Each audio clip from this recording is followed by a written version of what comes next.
Okay, we're going to do the February 20th daily Bible reading from the Chronological Bible. It is a study Bible, and so we have a summary at the beginning of every day, and sometimes there's extra information. God values the well being of both women and men. A significant waiting period for sexual activity between a husband and wife after the birth of a child provides ample time for a woman's physical recovery, for purification, and for contamination control due to the large amount of blood produced in childbirth. This waiting period requires the husband to exercise self-restraint. It also requires the wife's re-engagement with her husband afterward. God also values communal health. He gives instructions that protect the community against communicable diseases. The priest becomes a health inspector for those with symptoms of skin diseases. He examines the location where the disease arose and, if necessary, quarantines the contagious person and destroys the contaminated property. Communal welfare and the health of the nation trump individual freedom of movement for those who are sick. God protects the healthy by having the sick quarantined. Purification after childbirth. The Lord said to Moses, "Give the following instructions to the people of Israel. If a woman becomes pregnant and gives birth to a son, she will be ceremonially unclean for 7 days, just as she is unclean during her menstrual period. On the 8th day, the boy's foreskin must be circumcised. After waiting 33 days, she will be purified from the bleeding of childbirth. During this time of purification, she must not touch anything that is set apart as holy, and she must not enter the sanctuary until her time of purification is over. If a woman gives birth to a daughter, she will be ceremonially unclean for 2 weeks, just as she is unclean during her menstrual period. After waiting 66 days, she will be purified from the bleeding of childbirth." I wonder why it's different for boys and girls. When the time of purification is completed for either a son or a daughter, the woman must bring a 1-year-old lamb for a burnt offering and a young pigeon or turtle dove for a purification offering. She must bring her offerings to the priest at the entrance of the tabernacle. The priest will then present them to the Lord to purify her. Then she will be ceremonially clean again after her bleeding at childbirth. These are the instructions for a woman after the birth of a son or a daughter. If a woman cannot afford to bring a lamb, she must bring 2 turtle doves or 2 young pigeons. One will be for the burnt offering and the other for the purification offering. The priest will sacrifice them to purify her, and she will be ceremonially clean. The Lord said to Moses and Aaron, "If anyone has a swelling or a rash or discolored skin that might develop into a serious skin disease, that person must be brought to Aaron the priest or to one of his sons. The priest will examine the affected area of the skin. If the hair in the affected area has turned white and the problem appears to be more than skin deep, it is a serious skin disease, and the priest who examines it must pronounce the person ceremonially unclean. But if the affected area of the skin is only a white discoloration and does not appear to be more than skin deep, and if the hair on the spot has not turned white, the priest will quarantine the person for 7 days. On the 7th day, the priest will make another examination. If he finds the affected area has not changed and the problem has not spread on the skin, the priest will quarantine the person for 7 more days. On the 7th day, the priest will make another examination. If he finds the affected area has faded and has not spread, the priest will pronounce the person ceremonially clean. It was only a rash. The person's clothing must be washed and the person will be ceremonially clean. But if the rash continues to spread after the person has been examined by the priest and has been pronounced clean, the infected person must return to be examined again. If the priest finds that the rash has spread, he must pronounce the person ceremonially unclean, for it is indeed a skin disease. Anyone who develops a serious skin disease must go to the priest for an examination. If the priest finds a white swelling on the skin and some hair on the spot has turned white, and there is an open sore in the affected area, it is a chronic skin disease, and the priest must pronounce the person ceremonially unclean. In such cases, the person need not be quarantined, for it is obvious that the skin is defiled by the disease. Now, suppose the disease has spread all over the person's skin, covering the body from head to foot. When the priest examines the infected person and finds that the disease covers the entire body, he will pronounce the person ceremonially clean. Since the skin has turned completely white, the person is clean. But if any open sores appear, the infected person will be pronounced ceremonially unclean. The priest must make this pronouncement as soon as he sees an open sore, since open sores indicate the presence of a skin disease. However, if the open sores heal and turn white, like the rest of the skin, the person must return to the priest for another examination.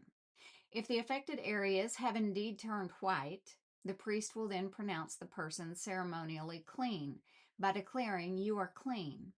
If anyone has a boil on the skin that has started to heal, but a white swelling or a reddish white spot develops in its place, that person must go to the priest to be examined. If the priest examines it and finds it to be more than skin deep, and if the hair in the affected area has turned white, the priest must pronounce the person ceremonially unclean. The boil has become a serious skin disease. But if the priest finds no white hair on the affected area and the problem appears to be no more than skin deep and has faded, the priest must quarantine the person for 7 days. If during that time the affected area spreads on the skin, the priest must pronounce the person ceremonially unclean because it is a serious disease. But if the area grows no larger and does not spread, it is merely the scar from the boil, and the priest will pronounce the person ceremonially clean.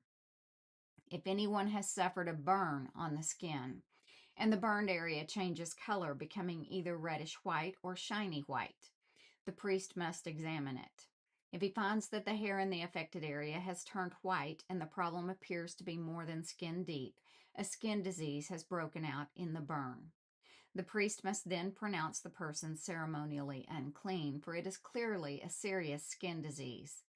But if the priest finds no white hair on the affected area and the problem appears to be no more than skin deep and has faded, the priest must quarantine the infected person for 7 days.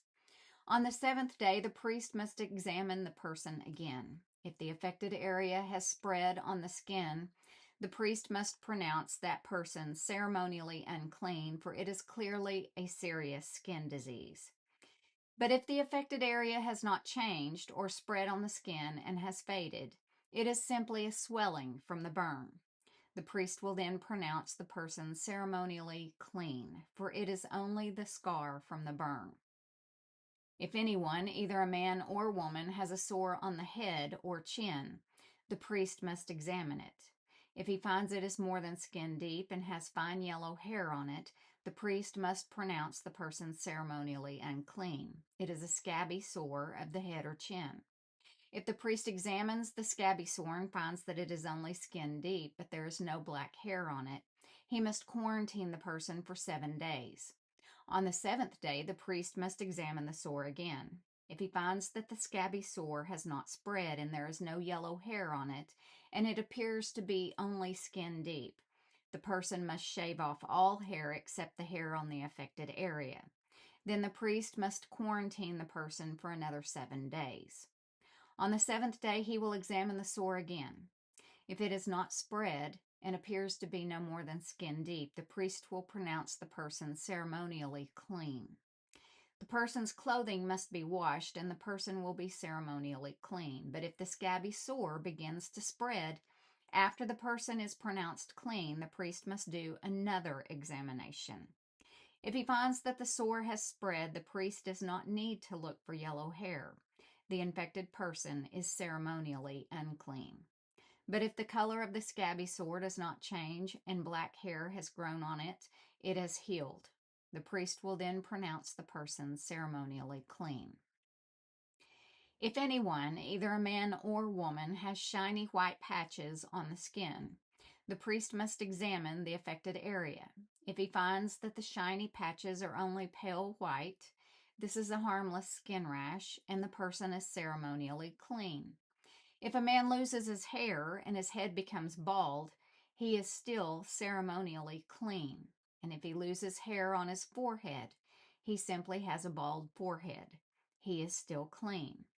However, if a reddish-white sore appears on the bald area on top of his head or on his forehead, this is a skin disease. The priest must examine him. And if he finds swelling around the reddish-white sore anywhere on the man's head and it looks like a skin disease, the man is indeed infected with a skin disease and is unclean.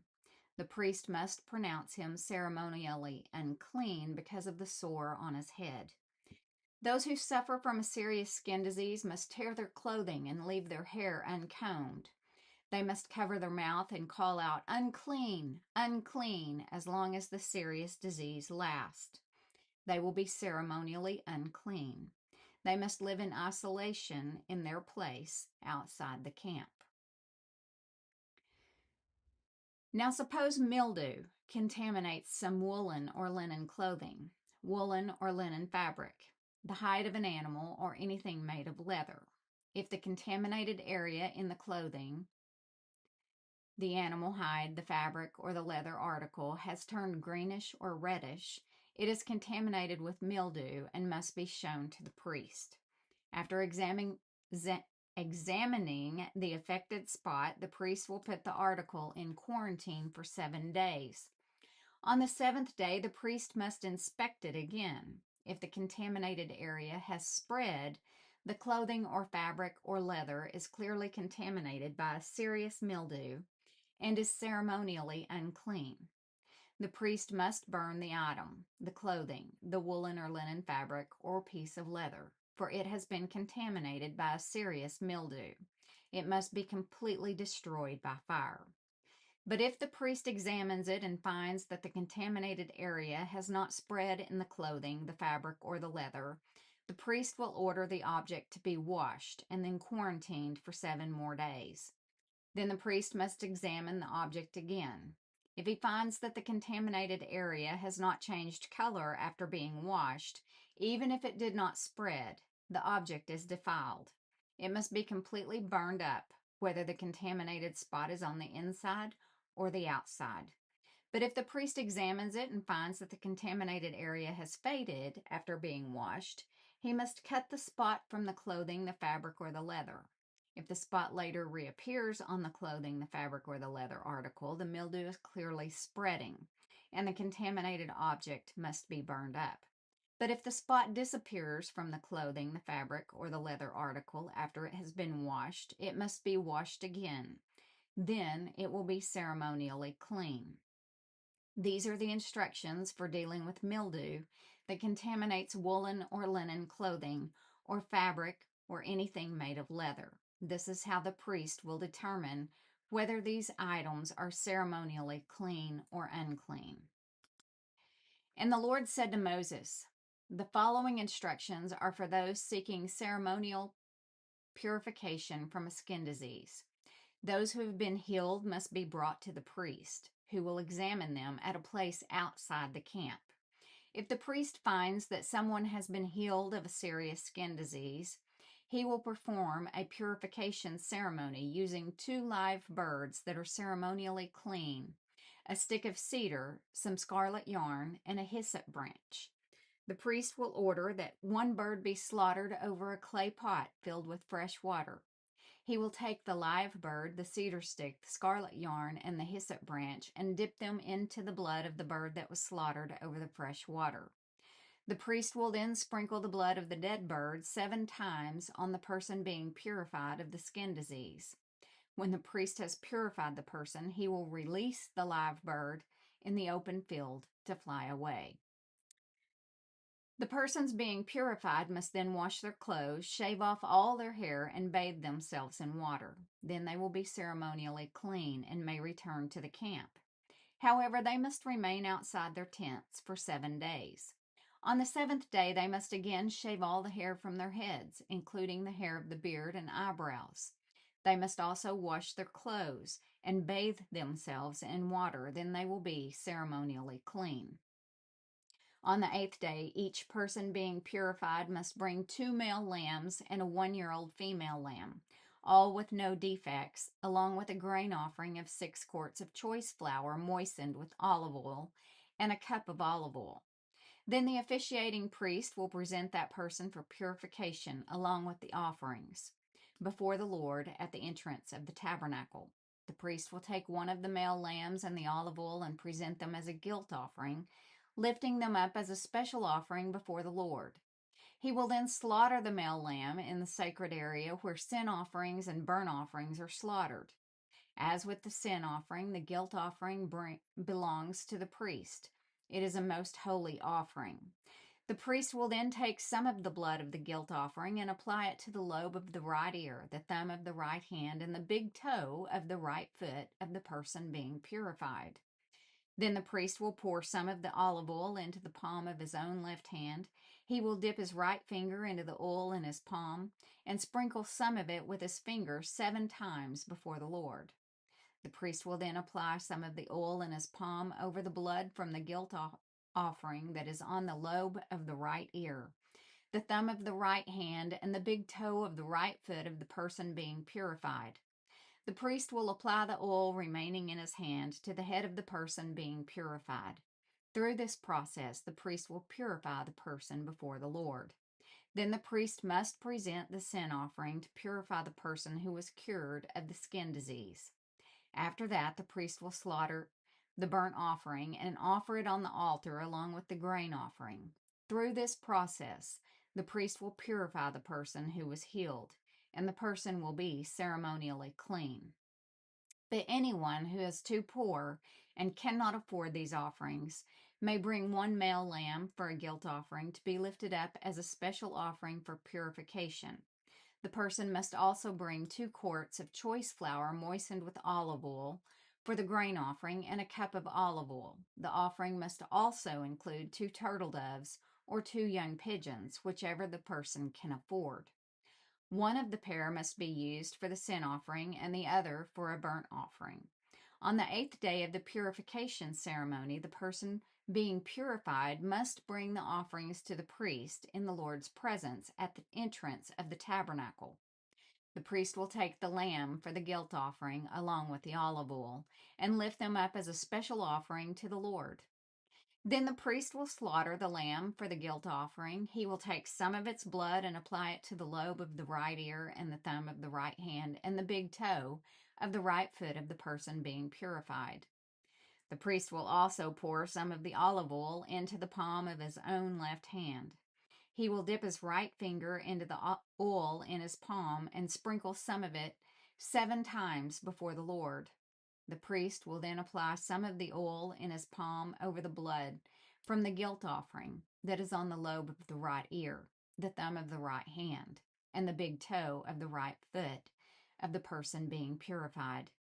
The priest will apply the oil remaining in his hand to the head of the person being purified. Through this process, the priest will purify the person before the Lord. Then the priest will offer the 2 turtle doves or the 2 young pigeons, whichever the person can afford. One of them is for a sin offering and the other for a burnt offering, to be presented along with the grain offering. Through this process, the priest will purify the person before the Lord. These are the instructions for purification for those who have recovered from a serious skin disease, but who cannot afford to bring the offerings normally required for the ceremony of purification. That concludes the February 20th daily Bible reading, and we'll be back with the 20th.